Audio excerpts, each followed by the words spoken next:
Hello everybody. I wanted to first start this video off by saying that the answer to the answer I did a calculator on this, so I found the answer. But if you would like to put the answer in the comments or something, then please go ahead. I won't tell you what the answer is. I feel like you should have a go at this anyway. What I wanted to try and start with today was the CPU.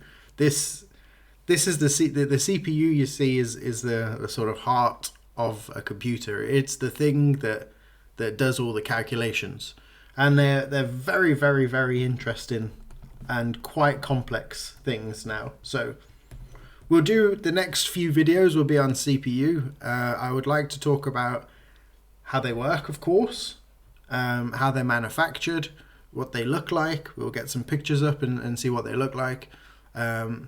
How you can sort of mess with it in a desktop. So there's a lot of people that are very careful with CPUs, and most of the time the CPU is actually on the inside. It's very encased on desktop computers. So I'd like to just go through a few of those sort of things. Of course I've built loads of computers and I've made mistakes myself. I've made so many mistakes whilst I've been building desktops. It's unreal. So I'd like to teach you my mistakes so you don't have to make them. By the end of the course, I will have a video of how you build a computer. I would like everyone to be able to build a computer themselves and figure out all the problems in between, and there will be problems. So let's get into a CPU. The CPU is the central processing unit. Now, the interesting thing about the CPU is that it's not just one computer. So the central processing unit might say have a square. It might come as some kind of square like this, for example, and you might get a unit inside it that does addition. You might get, in fact, you probably would have quite a few of these things. You might even then get something that does multiplication. You might have a central thing that does division. And by things and these units that I'm talking about, we're talking a circuit, right? So, and literally by circuit, if you remember, I'm talking these kind of things here. If you can remember from some kind of, yeah, there you go, some kind of bad drawing of a circuit there. Of course, that they're slightly different now, but of course in a CPU, I mean, they're very different. So if you think about all the different types of things that can come up in a CPU, we're actually saying, what I'm saying is that CPUs have got many processing units inside them. So they're not just this one thing that does everything. It actually processes on separate circuits. You might have one down here that just deals with sort of cryptographic things, which we will be going through. So for encryption and stuff, you might have some circuits that's very smooth. It's very quick for these things. And along the way, we'll be talking about what I mean by quick. So the interesting thing about all of these, the CPU here, is that when I say quick, I mean it needs to be efficient. So let's say I have a board here, and this does something along the lines of, I'm just going to draw a really bad circuit, by the way. This is not exactly how circuits look like, what they look like, sorry. Let's say I get the number 10 and I put this through my CPU, my circuit, and it comes out and it does something. Let's say that this circuit's specifically meant to multiply this by 10. So this circuit then comes out, and now I have the output of 100, right? So I've taken an input. That's my input there. This is my output, and what I want to try and achieve is multiplying things by 10, which, okay, is a simple thing. Well, when I'm looking at a CPU, there could be a way, and there's many ways to design this. So this could also be the same way to design a multiplication of 10 circuit, right? So this could be doing the same thing. Whereas this one here, this road looks longer, probably.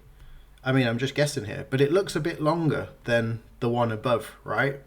Which means it's less efficient, which means it uses more power, more energy, more electricity.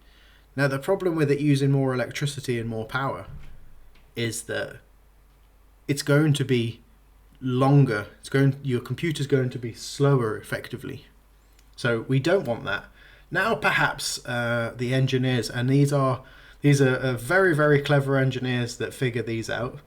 We'll go through when we touch on GPUs, the graphics cards. We'll touch on what exactly is going on. But let's say that these engineers figure out, actually there is a circuit that you can do this with, and this circuit now actually multiplies by 10. So I again take my number, I put it through, I take my input, that's my input, and I get a multiplied by 10 output. So that's my output there. Now, as you can see, that's quite a bit shorter. So what that means is that it uses less electricity, it uses less time. It's the electrons travel through a CPU, through that type thing, roughly around the speed of light, right? So it's going through that's very fast, that's incredibly fast. 300,000 meters per second. Let me check that. It's one of those. But it's very fast. So effectively, this probably is the actual scale of this. So how big this bit is here on your screen is probably bigger. It depends, of course, what size screen you're looking at, but it's probably bigger than an actual CPU, or not far off the real size of a CPU. So there's not much distance in this, and I'm talking macro drawing here. This is clearly not how big a circuit actually is, right? Circuits are microns. They're very small. They're extremely small. They're done. You would need some kind of electron microscope to be looking at these circuits in the first place. So what these circuits are doing, it doesn't really make a difference, but how efficient they are is effectively how short the path is for it. And that is a good thing. It's a good thing to shorten it, because we want the shortest path, reduce electricity. So that means I can do more calculations per second effectively. Means my computer will be quicker. So if I want I'm not saying that the difference between an i5 and an i7 and things like that, which we'll go through in a second, is these kind of low level things. But what I am saying is that regardless of what you do, you need to be efficient, right? This is an engineering thing. This is very important. This is a very important concept to grasp. We will go into I've just had a look at how long I've been talking, so I'll break off here, but we'll go into the next video into exactly how the problems with physics and quantum mechanics starts breaking down, because it's so small, and hopefully then we can get into, well, how we engineer these things in the first place. So thank you very much. I'll see you in the next video.